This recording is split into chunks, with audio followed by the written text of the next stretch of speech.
जर एवढी चांगली योजना चालते, जर लाडकी बहिणीची योजना, पण महाराष्ट्रात दोन घटना झाल्या. एक बदलापूरची घटना आणि दुसरी पुतळा दुर्घटनेची घटना. तुम्हाला या दोन घटनेमुळे थोडं सरकारला डॅमेज झालंय? झालेली घटना अतिशय दुर्दैवी आहे दोन्ही घटना. कारण हे राज्य आपलं एक संस्कृती प्रधान आहे, एक आपली एक वेगळं कल्चर आपलं आहे. आणि अशा राज्यामध्ये, पुरोगामी महाराष्ट्रामध्ये अशा आमच्या मुलीबाळींवर कुठलाही अन्याय होता कामा नये म्हणून झालेली घटना अतिशय दुर्दैवी आहे. परंतु त्याचं राजकारण करणं ते त्याहीपेक्षा दुर्दैवी आहे. आणि म्हणून बदलापूरच्या घटनेमध्ये मी स्वतः ट्रॅक करतोय, मॉनिटर करतोय. त्या आरोपीला फाशी होईपर्यंत मी स्वस्थ बसणार नाही, हे मी या ठिकाणी सांगतो. आणि त्याचबरोबर त्यासाठी जे जे काही फास्ट ट्रॅक असेल, विशेष वकील असतील, विशेष कोर्ट असेल, हे सगळं जे काय त्यासाठी स्वतः सरकार त्याचा पाठपुरावा करतोय. आणि छत्रपती शिवाजी महाराजांचा पुतळ्याची दुर्घटना तिथे अतिशय दुर्दैवी आहे. परंतु ज्या पद्धतीने त्याचंही राजकारण केलं गेलं तेही आपण पाहिलं. आम्ही त्या दिवसापासून तात्काळ त्या घटनेची गंभीर दखल घेतली आणि कोण आरोपी होता त्याचा अटक झाला, त्याची चौकशी होईल, कायदेशीर सगळ्या गोष्टी होतील. पण छत्रपती शिवाजी महाराजांचा रुबाबदार मोठा पुतळा उभा कसा राहील लवकर, यासाठी विरोधकांनी सूचना करायला पाहिजे होत्या, सहकार्य करायला पाहिजे होता.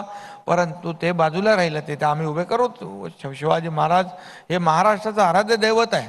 आणि त्यावेळेस काही लोक म्हणाले तुम्हाला याच्याबद्दल काय वाटतं, तर मी सांगितलं त्यांना की छत्रपती शिवाजी महाराज हे आमचं महाराष्ट्राचं आराध्य दैवत आहे. त्यांच्याच चरणावर एकदा नाही 100 वेळा माथा टेकला तरी तो कमीच आहे, एवढं त्यांचं कर्तृत्व आहे. पण हे सगळं झाल्यानंतर हा भव्य दिव्य असा मोठा पुतळा उभा कसा राहील यासाठी सगळ्यांनी सहकार्य करण्याची आवश्यकता होती. पण बघितलं तर मोठमोठे नेते, कार्यकर्त्यांना समजू शकतो आपण, सगळ्या मोठ्या रस्त्यावर येतो आणि जोडे मारू आंदोलन करतायत. आता काय कुठे बघायचं आणि काय करायचं, काय समजायचं मला माहीत नाही. राजकारण कुठल्या लेवलला गेलंय, कुठल्या थराला गेलंय, कुठल्या पद्धतीची भाषा वापरली जाते, ही आपली संस्कृती नाही आहे.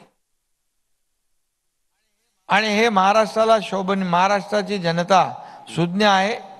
हे जे काही सुरू आहे ते केवळ राजकारण करा ना, परंतु राजकारण करताना कुठल्या थराला जायचं, महाराष्ट्राला एक इतिहास आहे, हे ठरवलं पाहिजे प्रत्येकाने. म्हणजे उद्धव ठाकरेंना आम्ही तुमच्या फोटोवर जोडी मारताना पाहिलं.